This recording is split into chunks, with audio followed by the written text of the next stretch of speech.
একেবারে সদ্য জন্ম নেওয়া রাজনৈতিক দল আত্মপ্রকাশ করেই শাসক দল তৃণমূলের পথের কাঁটা হয়ে দাঁড়িয়েছে পূর্ব মেদিনীপুর জেলায়। একসময়ে সমাজসেবী প্রতিষ্ঠান হিসেবে আইমা বা অল ইন্ডিয়া মাইনরিটি অ্যাসোসিয়েশন নামে পরিচিত ছিল। তবে গত পঞ্চায়েত ভোটে AIMA নামেই ভোট নামে, আর সেই ভোটে বেশ কয়েকটি আসনও পঞ্চায়েত পায়। তবে মাস কয়েক আগেই এই আইমা সংস্থা নতুন রাজনৈতিক দলের আত্মপ্রকাশ করেন এবং কলকাতা প্রেস ক্লাবের সাংবাদিক বৈঠক করে নতুন দলের নামকরণ করেন জাতীয় উন্নয়ন পার্টি বা JUP। তবে প্রথমে নির্বাচনে পূর্ব মেদিনীপুরে 16টি আসনের মধ্যে 6টি আসনে প্রার্থীর পদ ঘোষণা করে দলের সুপ্রিমো সৈয়দ রহুল আমিন। তবে নাম প্রকাশের পরই চাপে পড়েছে তৃণমূল, কারণ সংখ্যালঘু ভোট কতটা JUPর পাশে থাকবে তা নিয়ে চিন্তিত। তবে JUP আশা 6টি আসনেই ভালো ফলাফল করবে তারা। সেরকমই তমলুক বিধানসভায় প্রার্থী হয়েছেন বিশিষ্ট সমাজসেবী আজিজুল মল্লিক ওরফে নাসির। এদিন তমলুকের ধলহরায় নির্বাচনী জনসভায় আয়োজন হয় এবং উপস্থিত ছিলেন JUPর সুপ্রিমো সৈয়দ রহুল আমিন। তিনি প্রার্থী আজিজুল মল্লিককে সাথে নিয়ে বলেন, ধর্ম বর্ণ নির্বিশেষে JUPর পাশে থাকুন। বিগত দিনের মতো মানুষের পাশে থেকে কাজ করব। আমরা প্রথমে তৃণমূলের পাশে থাকব বলে আগ্রহ প্রকাশ করেছিলাম, কিন্তু তৃণমূল সে কথা মানেননি, তাই আমরা এককভাবে লড়ছি বলে জানান দলের সুপ্রিমো সৈয়দ রহুল আমিন।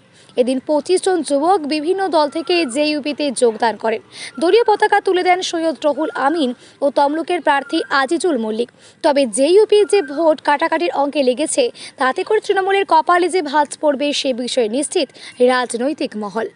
প্রকাশ মানুষের কাছে আমরা পৌঁছাচ্ছি, আমরা আমাদের বক্তব্য মানুষের কাছে দিচ্ছি।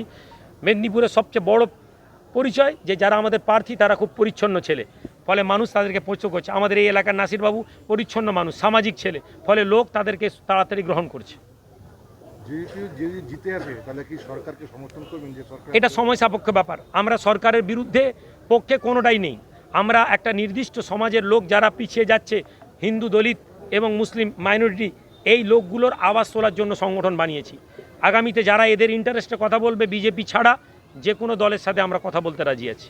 ভাইজান অনেকে প্রশ্ন করছে যে বা বলছে যে আপনারা বিজেপির বি টিম, তৃণমূলের বি টিম, কি বলবেন? এর চেয়ে বড় ইতিহাসে, রাজনীতির ইতিহাসে হয়নি যে আমরা এমন একটা রাজনৈতিক দল যারা বিজেপিরও বি টিম আবার তৃণমূলেরও বি টিম। তাহলে আমাদের ট্যালেন্ট এবার বুঝতে পেরেছেন। আসলে যারা আমাদেরকে কোথাও জুড়তে পারছে না, যারা আমাদেরকে কোথাও মেলাতে পারছে না, তারা চেষ্টা করছে। আজকে তৃণমূলের একটা পেজ থেকে বলছে যে ইনার কোনো, আমার ব্যাপারে বলছে ইনার কোনো ভিডিও বানানো যাচ্ছে না। তো আপনি কল্পনা করুন তারা কতটা আতঙ্কিত। তারা চেষ্টা করছে ফাঁক ফোকর খুঁজে বার করার। তো ইনশাআল্লাহ আমি ভরসা করে বলতে পারি যে লুজ স্টক খুব বেশি আমি কখনো করি না। ফলে তারা তাদের চক্রান্ত করতে পারে, কিন্তু মেদিনীপুরের মানুষ তাদের চক্রান্তের জবাব দিয়ে দিবে। টিএমসি আপনাকে ভোটে দাঁড়াতে বাধ্য করেছে, এটা কতটা যুক্তিসঙ্গত? কতটা যুক্তিসঙ্গত নয় বলুন। আমরা এই জায়গায় প্রার্থী দেওয়ার আগে রাজনৈতিক দলগুলোর মধ্যে সর্বপ্রথম তৃণমূলকে আপিল করেছিলাম যে আমাদেরকে কিছু সিট দেওয়া হোক, কিছু যোগ্য লোকেদেরকে দেওয়া হোক। তৃণমূল সে কথা মানেনি। কিন্তু একই জিনিস, একই গল্প, চলে যান আপনি দার্জিলিংয়ে, পাহাড়ে, সেখানে তারা সহযোগিতা করেছে। হ্যাঁ, এটাই সত্য কথা। শুধু তৃণমূল নয়, কোনো মেন স্ট্রিম রাজনৈতিক দল এটা চায় না যে সংখ্যালঘু মাথায় টুপি পরা লোক সংখ্যালঘুদের নেতৃত্ব দিবে, আবার স্বতন্ত্রভাবে মাথায় টুপি দিয়ে আমাকে CPM-এর কাজ করলে আমি ভালো লোক, তৃণমূলের কাজ করলে আমি ভালো নেতা, কংগ্রেসের কাজ করলে ভালো নেতা। কিন্তু আমি রামকৃষ্ণ মহারাজকে নিয়ে বসে, পরমানন্দ মহারাজকে বসে, বিশ্বনাথ ঘোড়াকে নিয়ে বাংলার মানুষকে রাস্তা দেখাবো, মুসলমান লোক, এটা মানা যায় না। 294টা সিটের মধ্যে মাত্র 6টাতে প্রার্থী দিয়েছেন। এর মধ্যে কি সরকারকে কোনো বার্তা দিতে চান না অন্য কিছু? এক্সকিউজ মি, এটা বার্তা আছে। আমরা বাংলার মানুষ আজকে জানে, তারা জানে যে আমি কি করছি। আমাদের কাছে লড়াই, ছোটোবেলা থেকে লড়াই দেখে এসেছি। CPM-এর বিরুদ্ধে লড়াই করেছি। আজকে তৃণমূলকে 15 বছর ধরে সহযোগিতা করেছি, কিছু পাইনি।